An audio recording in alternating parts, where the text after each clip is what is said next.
ఎవ్వరికీ చెయ్యరాని పనిని అత్యంత సులభంగా చేసేస్తాడు రాముడు. 14 సహస్రాణి రక్షసాం భీమకర్మణాం హతాన్ ఏకేన రామేణ మానుషేణ పదాతిన. 14,000 మంది ఖరదూషణ త్రిశిరస్కులనేటువంటి రాక్షసులని ఒంటివాడై పదాతి అయి అంటే రథ సారథులు ఏవీ లేకుండా లక్ష్మణస్వామిని కూడా పక్కన పెట్టి తాను ఒక్కడే జనస్థానం అనే చోట 14,000 మందిని సంహారం చేశాడు. వాళ్ళు ఎంత భయంకరమైన యుద్ధం చేశారో తెలుసండి. అనేకమైన పద్యాలు, మధురమైన పద్యాలు ఇక్కడ ఉన్నాయి. ఆ రాముడి యొక్క శక్తి అంత గొప్పది. 14,000 మంది రాక్షసుల్ని ఊచకోత కోసాడు ఒక్కడే. ఆ స్వామి యొక్క గుణాల లాంటివి.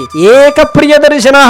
ఎంతమంది చూసినా రాముడిని రాముడు నావాడని ప్రతివాడు అనుకుంటాడు. ఆ విధంగా రాముడి చూపు, రాముడి నడకుంటుంది. ఇక ఆత్మవాన్, ఎన్ని కష్టాలు వచ్చినా చలించని గుణం గలవాడు, కోపాన్ని జడించిన వాడు, జితక్రోధ ద్యుతిమాన్, అతి గొప్పదైన తేజస్సు గలవాడు, అనసూయక, ఎవ్వడి మీద అసూయపడనివాడు. ఈ సమయంలోనే ఒక శ్లోకాన్ని చెబుతారు కవులందరూ. రామరావణ యుద్ధం ముగిశాక లక్ష్మణుడు అంటాడు, అన్న లంకంతా చాలా బంగారు మయంగా ఉన్నది, చాలా బాగుంది అంటే రాముడు అన్నాడు, అపి స్వర్ణమయీ లంకానమే లక్ష్మణ రోచతే. ఓ లక్ష్మణ, లంక మొత్తం బంగారమే అయినా నాకు ఎటువంటి ఏడుపు లేదయ్యా. ఎందుకు అంటే జననీ జన్మభూమిశ్చ స్వర్గాదపి గరీయసి. నన్ను కన్న నా భూమి అయోధ్య స్వర్గం కంటే చాలా గొప్పది అన్నాడు. అది రాముల వారి యొక్క గుణం.